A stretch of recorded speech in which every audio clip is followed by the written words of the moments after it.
Hello everyone, my name is TF Spirit, and if you watched my last video, you may remember something I said. So, I'm gonna be honest up front. I don't enjoy creepypasta things like Sonic.EXE and stuff like that, and things that take from it.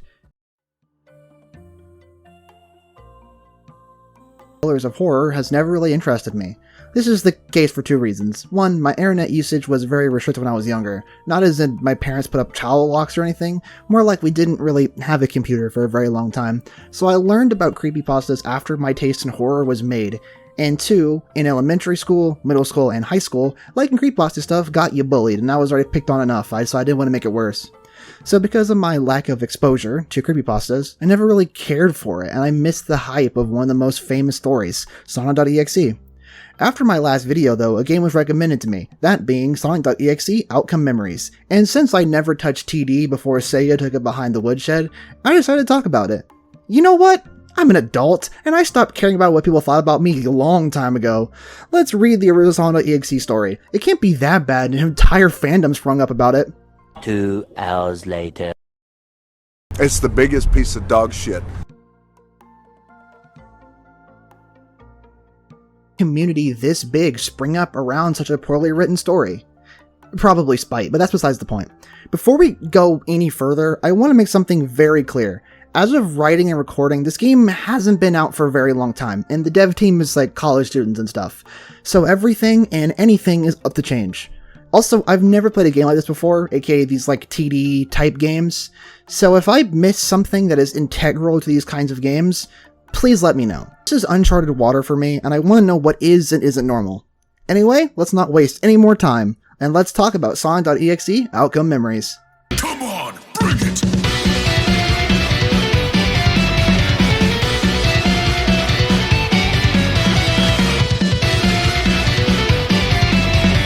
Ready or not, here I come!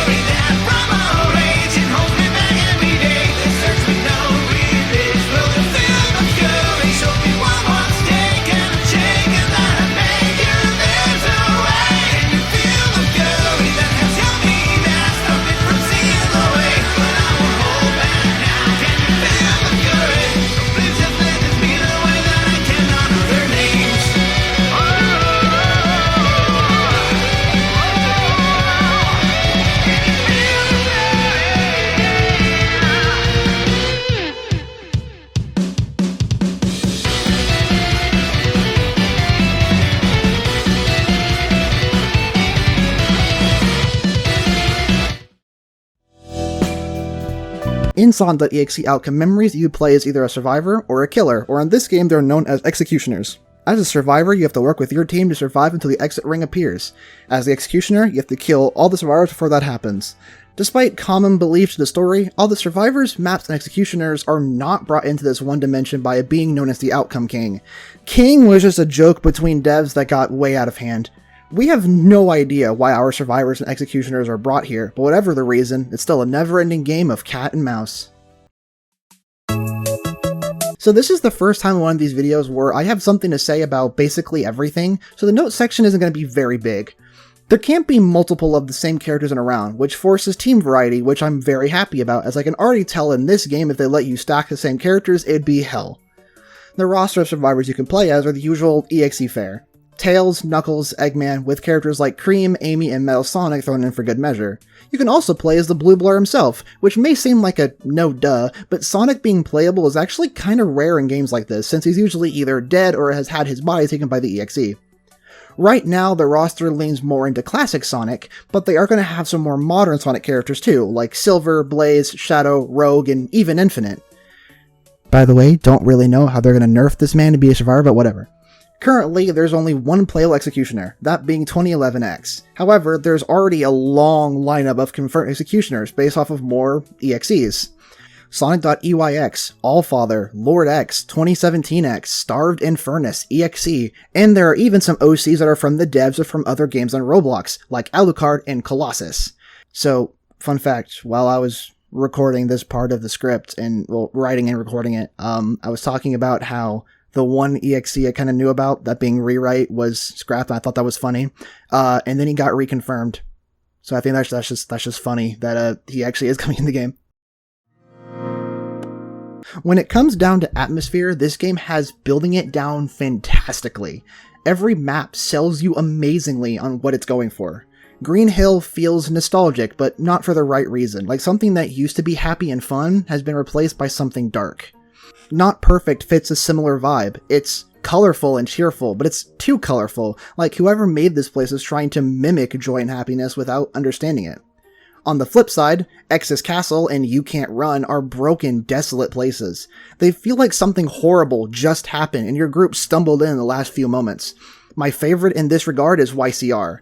It's a factory, yet other than the sounds of carnage and footsteps, it's dead quiet. I feel like that's one of the scariest things in media, when you're in a place that's usually loud, but now it's completely quiet, since it usually means one of two things. Either you're in a place you shouldn't be in, or something very, very wrong had happened. The maps themselves have so much character, and speaking of character, all of the survivors are fun to play. Each character feels unique, which means that there's a character for everybody. If you love to help keep your team alive, you will really like characters like Cream or Metal Sonic. If you want to fistfight the EXE, you'll like characters like Knuckles or Amy. Plus, you can make your characters dripped out with a surprisingly advanced customization system, with several slots for outfits and accessories. You get cosmetics through the shop, and I don't know who this guy is, but I love him and I want to take him out to dinner someday. I really like the voice acting in this game, even though there isn't a lot of it, with characters like Eggman feeling perfectly in character.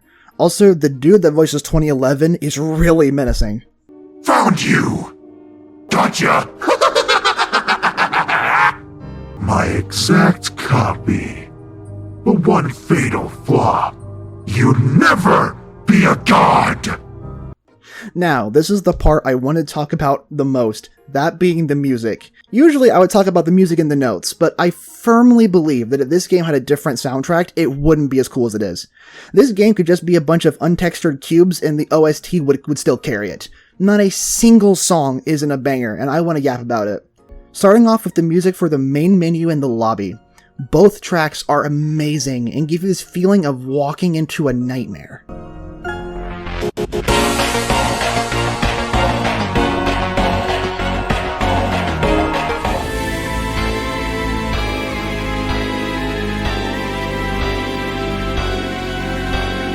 After the lobby, there's the shop. The shop's music is a vast difference from the lobby, as it feels more calm and chill, like you finally found a safe place in hell, but you're still in hell.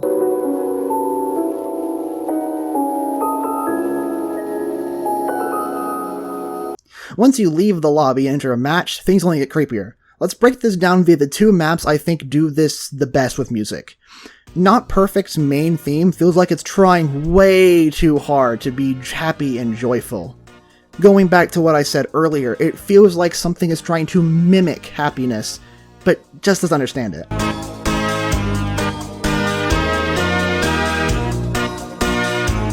Hill.Gym, or as it's known now as Exe's Castle, has this foreboding track. It feels like you're entering a final level of sorts, like you're about to face the main threat.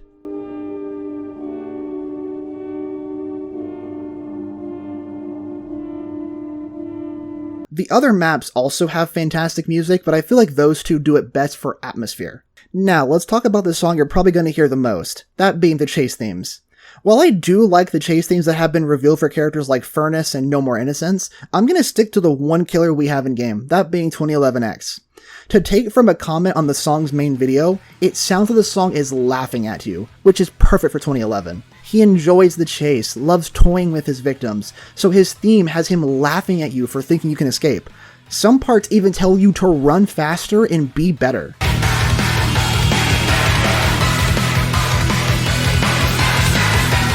His song is literally mocking you, which fits perfectly for him. This gets reinforced with the theme that plays when you're on your last life. It's high energy all the way through, with him laughing at the very start. You're on your last legs, and all he has to do is secure the kill.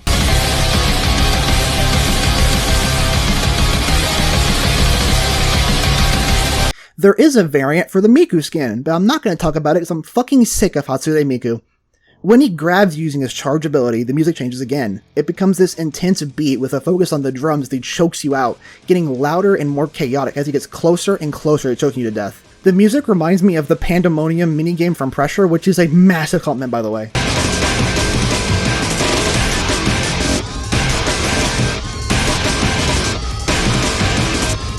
After you break free of his grasp, you think you're safe, right?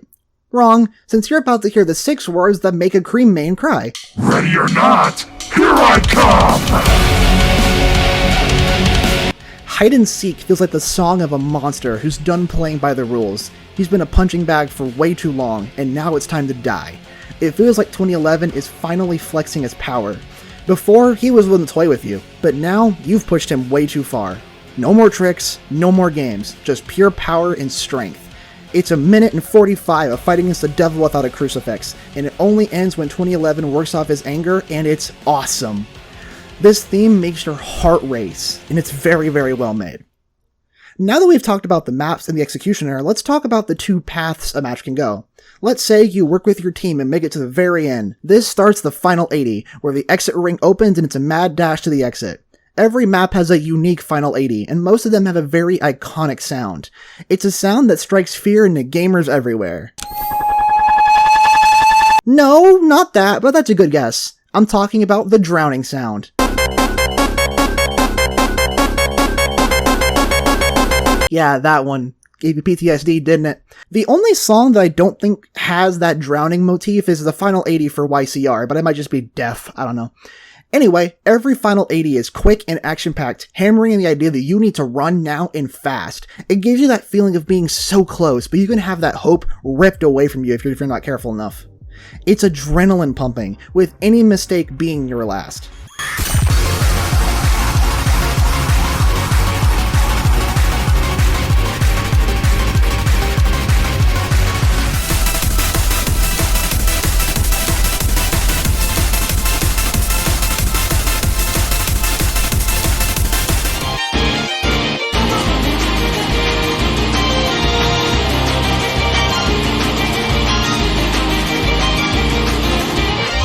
However, when you get the final 80 in YCR, it sounds more like a victory lap, like you're taunting the executioner for not getting you.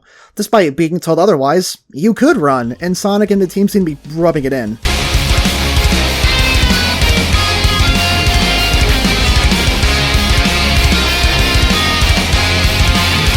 All of the final 80 tracks are amazing and are adrenaline pumping, but what about the other path?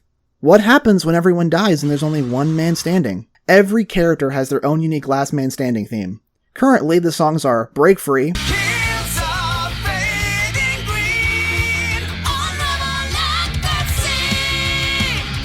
Friend No More Round 2,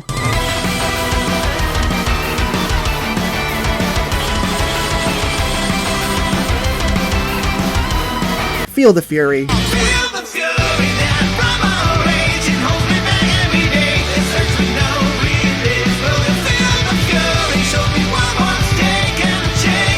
Tea Time Waltz,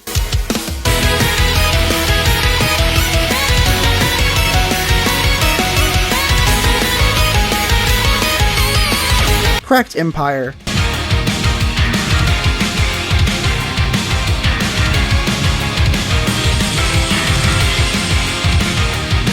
Metal Sonic in Dead or Alive,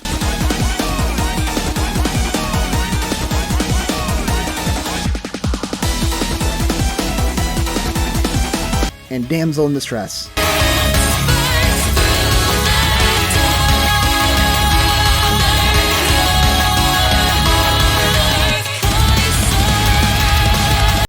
Every song fits their character perfectly, but they also do something that I think is really interesting. Despite how upbeat and heroic these songs are, they give off a very heavy feeling of this being a Pyrrhic victory. If you don't know, a Pyrrhic victory, other than being the most common Skaven auto-resolve, is a victory where the losses are so great, neither side really won. In this case, sure, you as the last survivor might escape, you might beat the executioner, but your teammates are dead. Some survivors feel guilty about not doing enough for their team, and now are determined to get home or just survive. Other survivors are done running, and are ready to fight the executioner even if they know it's a pointless battle. No matter what they are fighting for, every theme has this melancholic feeling to it. Except Eggman, he don't give a shit. Before I get into the cons, I want to say that this game is still pretty new, and this is a passion project made by fans. They've also addressed or fixed some issues I have with the game, and that's nice. However, this game is not perfect. Get it? The maps in this game have some problems, like how easy it is to die on Not Perfect with the bouncers that sometimes ragdoll you and sometimes don't, and that can make you fall to your death, or how big and confusing maps like X's Castle and You Can't Run are. Also, the game is dark, and I don't mean like subject matter. My screen is pretty bright, and even I have trouble seeing on some of these maps. It gets even worse when you get injured, as a screen effect makes it even harder to see. While this effect does go away while being healed, there's only 2 sources of healing in the game, and one is random chance, so you might be stuck with this effect until you die. Speaking of going down, some characters are greatly penalized for going down, with the biggest example being Cream. Cream has her healing output cut in half when she goes down. Since Cream has no way to defend herself except running away, and most EXEs will target the team's only healer, Cream is penalized for just being a healer. She can also barely heal herself until she's the last one alive, and even then, the EXE will be on you so often you won't get time to stand around and heal. Now, some will say, well, your team's supposed to protect you. Cream being defenseless makes sense since she's supposed to be around your team. And that's not a wrong statement. It's true, Cream should be around her team, and she should be a little weaker. The killer shouldn't be fist-fighting the executioner, I'm not asking for that, but Cream getting heavily penalized for something that she can barely control feels kinda weird. Other characters get heavily affected by either RNG, a even slightly bad team, or just team composition in general. Some of Amy's cards are really good, while others are really bad. Side note, there is no effect in the world that can make this level of blindness worth it. But Amy might have to reroll a lot or not at all to get these cards, meaning her effectiveness can range within the same match. Metal Sonic's main ability also hurts him, but he can heal himself. Cream can't heal him, and the healing is super slow unless you have an Eggman or a Tails. This means that Metal Sonic can have his effectiveness in time fighting the EXE cut because your team didn't play one of 2 characters. It's not some game-breaking thing that needs to be fixed, it just feels bad to play with. However, something that is very important is knowing how to use your character. Team play is extremely important in this game. If you don't play with your team, you're probably gonna lose. However, as of right now, there is no way to know what your character does in-game. Sure, you can go to the wiki, but I believe that you shouldn't have to go to a wiki to enjoy the game. A lot of abilities have tiny things or edge cases that aren't noticeable right away, and if you picked up Amy in your first game, you were completely lost with the tarot cards. Now yes, they are going to add this kind of thing soon, and I'm glad they are, but with how important teamwork is in this game, it should have been in the game either on launch or a whole lot sooner. Speaking of how important team play is, you would be utterly surprised how bad it feels when someone leaves mid-match. This isn't other Asyms where you get a bot or something or your team's not that important. You get completely gimped if somebody leaves, and with how people on Roblox act when they go down, I felt this pain a surprising amount. The worst part? I don't have an idea for a solution. I don't want to suggest time punishments like not being able to play for a certain amount of time, since Roblox is well known for having shitty connection issues, but there should be some punishment or incentive to stay in a match to the very end due to how important teamwork is. I don't have any solutions, so I'd love to hear what y'all think in the comments. Another thing that's being looked at is 2011's Rage Mode. Rage Mode is supposed to be a comeback mechanic for 2011. I don't have a problem with that. My problem is with a timer pause. With all the other buffs 2011 gets in Rage Mode, pausing the timer just makes him super oppressive and heavily punishes the stunners for doing their job. It feels way too strong, but at the same time, he totally needs it. The stunners can easily lock 2011 in a stun loop, with some characters like Sonic and Knuckles being able to just ignore the iframes the executioner gets after being stunned. Plus, with future characters like Silver and their abilities, it would make stun locking the killer even easier. 2011 is extremely rage reliant because of this, so it leads to a lose-lose situation. If the stunners get nerfed, then Rage Mode becomes way too oppressive and broken, but if Rage Mode gets nerfed, then 2011's one defense and comeback gets removed. I feel like this issue will be so much worse on future killers like End or Fleetway, as they're going to have health bars. I know they're looking into this and it's getting changed, but I still wanted to bring it up since I feel like the balance between stunner strength and executioner strength will be a constant issue. This might just be me though, but I got very tired of playing as and against 2011 very quickly. He is the only executioner as of writing, and I quickly became bored of him being the only threat. After figuring out how God's trickery worked, I really stopped even being slightly scared of him. Every match kind of feels the same, with 2011 doing nothing of note until he gets rage mode, then killing literally everybody or failing everyone escapes. This issue will go away as more executioners get added. It just really surprised me how quickly I got bored of him on both sides. Oh, you're bored of me, huh? Well, let's play a different game, and I'll show you why I'm a god. Hey, what the hell, dude? Stop. Dude, you're such a jerk. God, I hate you. I'm a god. And that's it for Sonic.EXE Outcome Memories. I went into this game knowing nothing about EXEs of any kind, and now I know way too much. This game is fun, with very passionate developers. It has bugs and flaws, but every game has that, especially since this game is still new. Plus, the whole community seems pretty chill, and I even got a tester in one of my games on stream. Thank you, Lilac, for dropkicking me in the face with Blaze. V2/version 2 is already being worked on, adding Blaze and Silver on the Survivor side, and Tailsdoll and Colossus from the Disaster, alongside Fleetway Sonic and a bunch of other balancing stuff.